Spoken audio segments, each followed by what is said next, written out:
Welcome to the Black Box App Podcast. I'm your host, Kenneth L. Johnson, president of East Coast Executives, founder and developer of the Black Box App.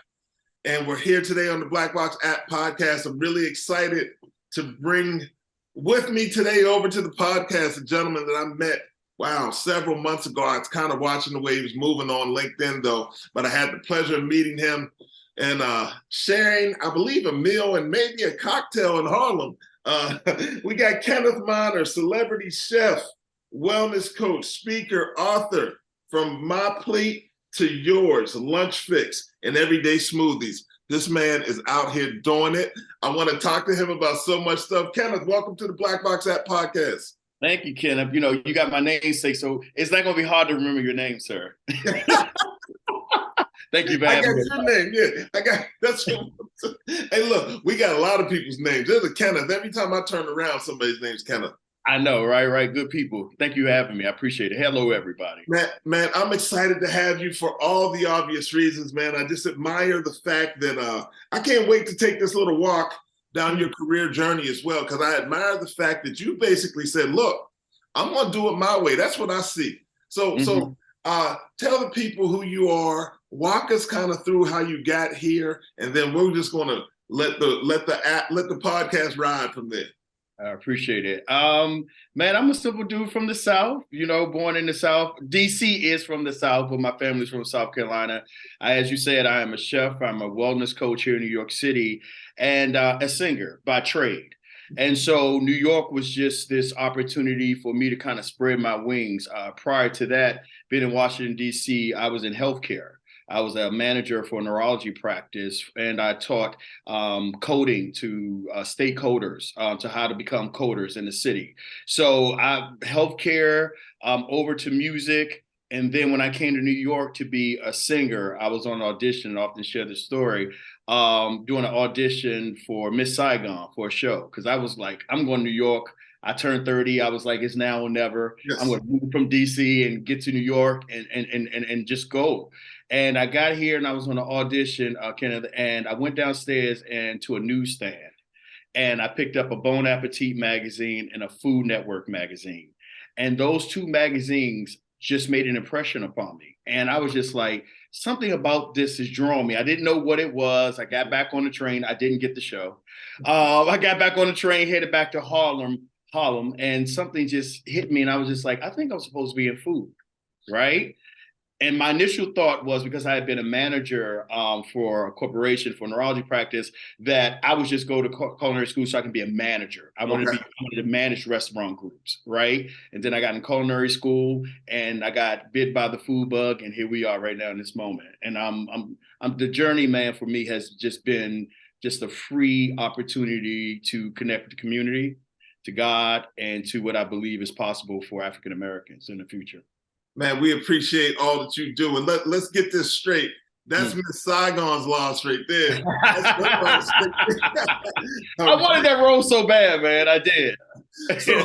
So listen, I think, when I'm thinking about what you're sharing, you came to the right place. Like New York, food, entertainment, right? Those are the things that New York kind of excels in. So So I think your thought process was right. I was speaking to someone the other day about a restaurant out in Philly. I'm just going to give a shout out, man. There's a place outside of Philly in a town called Media, and the restaurant is called Fellini. And it's an Italian spot, but on Thursdays, they have an opera singer there. And she kind of walks around, she and/or he walk around the restaurant, and you can give requests, and they're singing. Listen, they're not chefs, though. You're a chef and you sing. You would be. And oddly enough, Ken, my mom is the one that told me to put the food with the music. For African Americans, food and music resonates from our experience. And it wasn't just about, entertainment or just how you fed the family. It was about how we told our story, how we talked about freedom, the freedom songs, the slavery songs, right? And then the food was there kind of to resonate with us and nourish us when times weren't so kind to us, right? Yes, right? indeed. So food for that, and so I've always connected to me. So it makes sense that they will go together, and I'm glad I get to do them together now.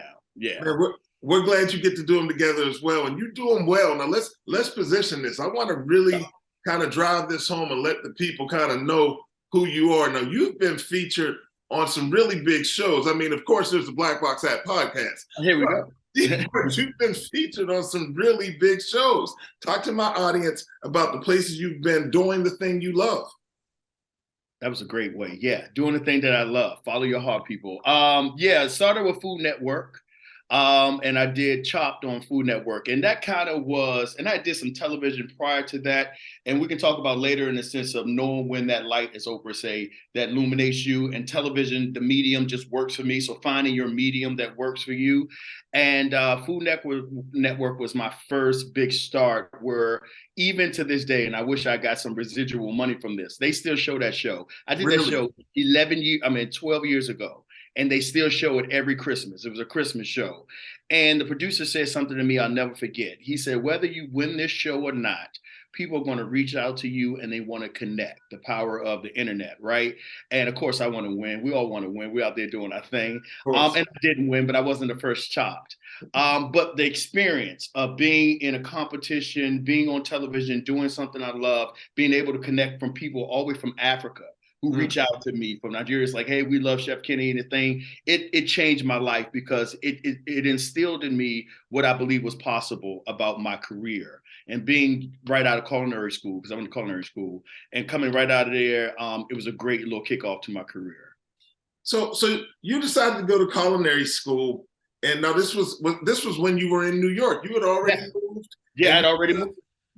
So tell me about making that decision, because I think there's a career message here. Like you were in position to kind of move around and make things happen, but you decided you needed to kind of step it up and level the game up a little for probably better opportunities. Is that how that works? That is true. I'm just one of these people. And listen, I've met some very natural chefs who've been cooking for a while and just kind of go into it. I'm the kind of guy, I like to get into the details. I want to go to and get, even being a bartender, I went to bartending school. Like, who goes to bartending school? Do you get a cocktail book and you make drinks and you practice? I didn't. I went to bartending school. So I believe in education. I believe in going to school and learning your craft. And so I went, that transition for me, really, honestly, was out of a little drama that happened in my life. I had always suffered from sinuses, right? And so while being here, I was recording. In between, I was on a show, and I recorded. And the engineer said to me, "I just want to let you know that you sound different in the morning than you do in the afternoon, because my sinuses were drained." Right? I said, "You know what? That's it. I'm going to get the operation." So I had a deviated septum where they go in and scrape your sinuses. And I noticed right after it was over, that my range wasn't the same. Something was going on. Long story short, what they can best tell is that the anesthesiologist, when he took the tube out of my throat, tore an inch on both sides of my larynx. That's why my singing voice had gotten really, it was wonky, right? And I never really dealt with getting hoarse. And my mom said to me, "I'm on the phone. I'm upset. This is a singing career." And sometimes just about turning a tragedy into, to something good. And my mom said, "Well, baby, why don't you go to culinary school?"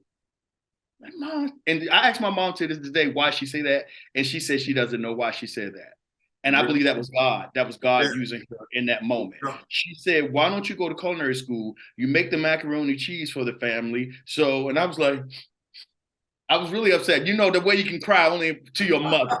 You understand? I can count on how many times I've cried, right? There's a couple things in here, right? First of all, they gave you the responsibility of making the mac and cheese. That's a big responsibility in our culture. That's a huge responsibility. Yes. When you said that you had sinus issues, I thought you were going to say you went to med school to feature. I was like, Chef Kenny's going to tell me he went to med school. Right. Surgery on himself. Okay. Yeah. That was a real moment. I mean, to move to a city, and I know some of the people out there, you've made jumps in jobs, to cities and to relationships, and it didn't work out. And it can leave you in a state of devastation about what your next steps are. And when I came here to be a singer, like when I make my mind up about doing something, as you do, I do it. And so now to have that taken away because a doctor did a procedure and scarred my larynx, I was sort of in this place, as we often are, about what's next. Okay. right? And so to have my mom on the phone say, I think you should go to culinary school, again, backtracking what I said, it was a natural thing for me because I was like, oh, okay, I'll just manage restaurants since I've been a manager before. Yes. And so oftentimes what I would say to anybody, and I know you're going to go into career and things, is sometimes be okay with being a beginner. All Okay. right. Like Be it. okay with being a beginner. And I, being 32 years old and going to college, because I studied music prior, didn't finish it. And then now I'm 32, going back to college to get my bachelor's. I'm in the classroom with 18-year-old, 19-year-old kids. And I felt a little funny about that. But I pushed past that, right? And it's like I'm here to get my education. And so yeah, school was a big part, and it gave me that foundation. Sometimes you need that foundation in your principles. And so I know from Italian cooking, how to run a kitchen, how to put a kitchen together, how to hire a staff, how to hire your food, all the whole process of restaurant management. I'm glad I had that under my belt as well as a passion. All right. So let's talk about that. So where that those organizational skills come from? I want to speak on two things. The confidence to basically say, you know what? I want to code. Hey, I like to sing and I can sing. I want to pursue that. And I'm gonna take that to the Great White Way, to Broadway, right? I'm gonna try to get Miss Saigon. I'm gonna get a gig. Then to say, I can cook. Those are all things people are very critical of their ability to cook, their ability to sing, and the confidence associated with that. So tell me where that confidence comes from. Black church. Okay, there we go. It comes from the Black church. My family is a church family. My mom's a minister. We got a bishop in our family. So I was just talking about this with a friend. When you give a kid at 5 years old, which I was my first solo, a microphone and say, sing, either you do or you don't. If you gave a kid a microphone, they cry and the parent got to hold it while they're reading the scripture. No, I thrive in public settings. I love people. Right. And so there's something about that. So at 5 years old, the church instilled in me, if you have a gift, then you should share it with the world. Right. And so I got to color it as I've gotten further. Another factor was my health. I was overweight until I was like 29 years old. Right. Really? Okay. So yeah. I was 90 pounds overweight. Hold on. Yeah, so I was getting ready to say, come on, Chef. Now I see Yeah. you in the workout videos, Yeah. on the wellness. I was going to say, when you say overweight, do you mean like according to that chart that they put up and say, hey, you're 5'9", you should be 155 pounds? Like, what are we talking about overweight? Whatever the chart was, I was over it. Okay. I'm talking like I'm 5'9". We're talking about 48 pants. You know what I mean? Okay. Weight, you know what I mean? And to put in reference, I'm a 34 now. Yeah. So it was just a lot of weight that was on my body and in my spirit. And I carried that all the way up into 29. So when I lost the weight, what happened was it kind of gave you a confidence. If you ever lose or triumph, is the word I'm looking for, over any kind of big hurdle, it kind of gives you the foundation, right? And I was like, listen, losing 90, 85 pounds was a lot of work for me. Kenny, you can do anything. And so the confidence from the Black church, being in front of the audience, being okay with sharing, and then just I wanted to be good at something. You ever just want to be good at something, Ken? Yes. And initially I didn't go to college, so I was like, what am I going to do? And no offense to anybody, but fast food wasn't for me. You know what I mean? All my friends were doing fast food, or they was going to work at the supermarket. And my dad was a construction worker. He was a good man, but I would see him come into the house with dirt all over him. And my mom would spread out a sheet, and he would have to take all his clothes off. He was drywall. He would do drywall. Okay. And I remember being 6 years old, looking at him, very proud that my dad worked, but also kind of knowing I didn't want to work that hard. I get it. You understand what I'm saying? I didn't want to, something in me knew I didn't want to do that, but I did want to contribute to the family, right? And I saw my mom get up every day and she went to work as well, and she was in banking. And I like that my mom used to get dressed up and she would talk bank talk, and I was like, you know what? I'm going into banking. And so at 16, and we want to talk about mentorship, and I know you do a lot in that my mom giving me a summer job at 16 at a bank gave me, I know I wanted to be in an office setting. And then from there, that confidence just kept growing. The jump to New York was, I think we all get to do this, and hopefully you get to do it in your youth, and whenever you do it again, was I fired someone. It was my first time I fired somebody. I remember that day. I had never fired another person, Okay. right? I've always been a support person. So, but being the boss over this neurology practice, I was over doctor credentialing, I was over call center, I was over the reps. I'm 28 years old, Yeah. right? And I'm over a large office, probably a staff of 45. And when the business manager wasn't there, I then had all the offices offsite. So this was a big responsibility and opportunity for me at 28. I never remember Canada. I made 42.5. Let me tell you why that number is so important. Talk to me. We're talking about 20 years. 42.5 was a lot of money for That's me. good money. That was good It's money. good money. Yeah. You know what I mean? Still good money. Why that was so important to me is because my mom had worked 34 years for a bank. And at 28 years old, I was already making more than she did in her whole career. Gotcha. You understand? Yeah. So that number meant something to me. And no knock on your mom, but look, Black woman, you know, in a very segmented industry, financial services. Oh yeah. Yeah. So yeah, she was doing the best she could do. She was doing the best. She was killing it. My mom was just a typist. She was just she was fast with typing and got raised all the way to a manager inside the bank. So no kudos to my mom, but and she was the one that gave me the foundation. Very simple. You get up and you go to work. Where some of my cousins didn't have that experiences from my aunts and them. I'll just leave that there. Yeah. I get it. You know what I'm saying? So seeing my mom get up and work every day instilled in me the ethic about working. So let's talk about this. And this is something that we don't often cover on the Black Box Act podcast, but I want to do more of it. So let's talk about where that entrepreneurial spirit came from. My mom. Okay.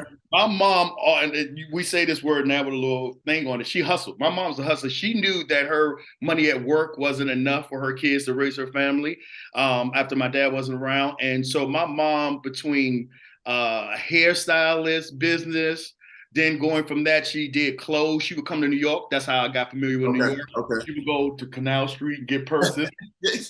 Take them back home. Take them back to DC. Them girls didn't care. They ain't never seen Coach and Gucci bags. She did that for a while. And my mom was just a hustler. And I would go with her on what they call trunk shows. Yeah. And this is why I know women's sizes. I can look at a woman and be like, yeah, she about 9, 10. Okay. Like skill sets. Because my mom would have me go get the clothes for the women and help them change. So she instilled in me all this little hustle. And so when I got older, I hustled. My hustle was music. Got it. I mean? So talk to me about how people, that's something that's innate in you. And I think people have it, but sometimes people need to develop it. And maybe that comes through successes. But tell me what your advice would be for people that are like, look, I just don't have it in me to kick down some of those doors. That's a good question. First of all, I believe in the power of writing something down. You mentioned earlier some of the stuff you've been seeing me do lately on LinkedIn. That transition, for example, and I'll get to what I'm talking about, is that I decided I was a chef, but I wanted to do stuff with corporate organizations. Yes. And a part of my brain. So what I want to say, first of all, is that you have to believe that you're possible, because if you don't believe you're possible, no organization is going to believe it. And that is just something that you build in yourself. I will say that exercise and losing the weight is a huge part of that, because you learn the principles of, delayed gratification. I get up every morning at 5 o'clock. I do an hour and a half of workout. I drink a smoothie. The everyday smoothie is why I have a book now on it. And over time, I see the rewards of that. So you got to give yourself some small wins till you get to the big win. Okay. And just the power of writing down. I know sometimes you may ask some people, what's your business plan? What's the 1, 2, 5 year? Yeah, I know it's in my head. No, get it down on paper. And people are so afraid of that because it holds you accountable. Okay. Right. So I think if I have to give myself a pat on the back, and what I think I do really well is that I'm okay with failing. I've come to see it as a tool in my toolbox about failing. And so when I said to myself, you know what, I want to do diversity and inclusion with and wellness with corporations, and I'm going to start with eBay. That was my start. Wow. Yeah. So you wrote that down. You said, I look, wrote that down. how it's going to look. Right. Right now, you're not looking at me, but I got a board right here with Okay. all of the companies, top Black company, what companies with really working Black employee groups, right? I'm looking at it right now. Yeah. And I have my business in the middle of it, and I have my services on the other side. So I literally meditate on that every day on what companies I want to work with. So I got to step my game up, man. I got something that I picked up in Ghana on my wall right now. You got a whole business on your wall right now. So yeah, so I can appreciate that. All right, look. So talk to me about that. So you write it down. Write it down. Make sure that it's present in your everyday life. You see it. You start to believe it, I would imagine. There you go. But where's the action? Tell me how that comes about. The action is, so this is how it literally happened for me. I write it down, I let my imagination go free, and I meditate, and it'll come to you, I promise you. Okay. And then that fear of, and now it's this simple, I wish it was a little deeper, but it's not. What I say to myself at the end of the day, Kenny, all somebody can do is say no. There you go. If you really believe that, you know what I mean? I won't act like I haven't had opportunities where the no's hurt. You understand what I'm saying? Yeah, but I think the audition, auditioning for musicals, you learn how to deal with rejection. So I didn't come into this part fearful of rejection. You know what I mean? No, I got you. So I kind of thrive on it. But what I've noticed, Ken, which I really appreciate now, my no's are done by with better companies. They're better no's, right? They're better no's. They're better no's. And I laughed about that one day. It was like, no, I got a no from a top company. And then I started laughing. Boy, you didn't even, congratulate yourself that you got the meeting. Do you understand? My no's are Fortune 50 no's. Like, listen, I'm getting no's from the best people out here. Yeah, I get it. But eventually, you only need one of those no's to be a yes. And I see the way you've branded through. And I think you're doing an exceptional job of kind of branding. Well, because it's genuine, right? Immediately seeing if it's not genuine. How are you doing that? So what's your thought on personal branding as it relates to career? And then how are you excelling in that? Personal branding, honestly, if I had thought about it as a brand, it probably would not be doing as well. Okay. I didn't think about it like that. My first time, I see it as a place of service. I'm okay with being a service to people. And I think the best brands are service driven, right? And so when I lived in Harlem, I went to the YMCA on 135th Street. 35th, yep. And I went there to do a smoothie class. I just wanted a reasonable service is what we say in the church. You should at least do your reasonable service. And I wanted to volunteer. And they was like, well, we don't just let anybody come in and do one class. You have to do 8 weeks of a course, like our classes run. Decision that ever changed my life. Wow. Because I had just I can talk about it now because we passed the statute of limitations. I had this deal with NBC for a TV show, Universal, and we need more time to really. We really do. We really do. To go into it, but I'll say that opportunity didn't happen, right? I'm on my couch eating Ben & Jerry's ice cream for 6 months, gained weight. That's a pretty big basket. I know you're not supposed to put all your eggs in one basket, but we take 10 episodes. This was my break. Yes. My break. And it didn't happen. And I heard the Lord, as I'm speaking to you, say to me, serve my people. And there's nothing wrong with me trying to be on the Food Network and try to get a TV show and do all of these things. And I can say my heart was in the right place, but being a service to people, especially the community, is so important. And so my going to the YMCA and starting there with the kids and doing that for 9 weeks, what it gave me was how it separated me from the pack, where everybody is food driven and look at me, I'm talking about food and nutrition and kids. There you go. Do you understand? And then that led to other organizations. They get behind kids and food. You want to start something? Do kids and food. Kids and food. It's always winning. And my heart was in it because I in real time, sometimes with the internet and our brands, we don't get to touch real people. And so in real time, I'm having mothers come up to me and say, hey, my kids are overweight. I don't know what to do about it. This is I'm overweight. I'm struggling with it. And it just grew. And it helped me with creating a language. When you go to a new space, whatever be a career, your language has to change. Sure, sure. Your language has to change. And I think sometimes we can get in our own little silo and we sit there typing the computer at Starbucks and this is gonna kill them. This is gonna kill them. You know what I mean? And then when it doesn't go where we think it's gonna go, we get disheartened and thinking that's not the way. No, go inward and make sure that it's connecting to people. And doing the health route was, I just wanted to lose an 80 pounds, 85 pounds and be like, look at me now. But people need to hear your struggle.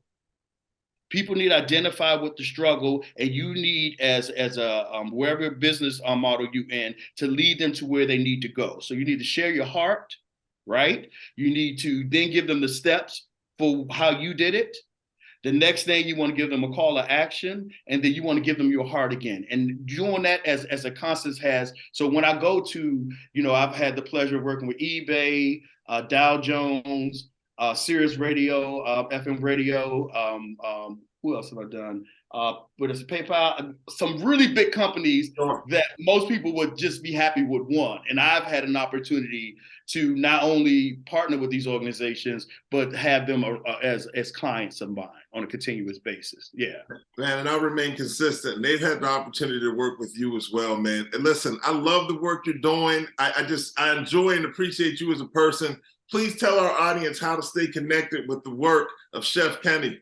Yeah, Chef Kenny Minor on Instagram, chefkenny.com. You can find me there as well. Those are my two main hangout spots. You can also pick up the book, Everyday Smoothie. Let's do it. I always want to do this in here. Everyday Smoothie. Yeah. That's available on Amazon, and my cookbook, From My Plate to Yours, is also available. The book authoring thing, man, we could have a whole conversation about that, but that's just been a journey. So they can go to the website to find the book, or do they need to go to Amazon? You go to the website and you can find it on Amazon. Have it in your door on tomorrow. Man, I love it, man. Again, I appreciate you. I appreciate the work you do. Thank you so very much for dropping in on the Black Box App podcast. It's Kenneth L. Johnson. It's Chef Kenny. We might have something here. Them two Kennys. This might work. I'm just saying. That's why we had that food in that cocktail. Hey, you might have to put that up on the wall. We need that on the wall. And look, hey man, I want to thank you again for stopping by the Black Box App podcast, man. We got to continue to stay connected and do more work. Thank you for sharing that everybody and anybody can go to the website at chefkenny.com and pick up those books and stay in tune with everything that's going on with Chef Kenny. And you can tell there's a lot going on. Thank you very much, my friend. I appreciate you. All right, be good, man.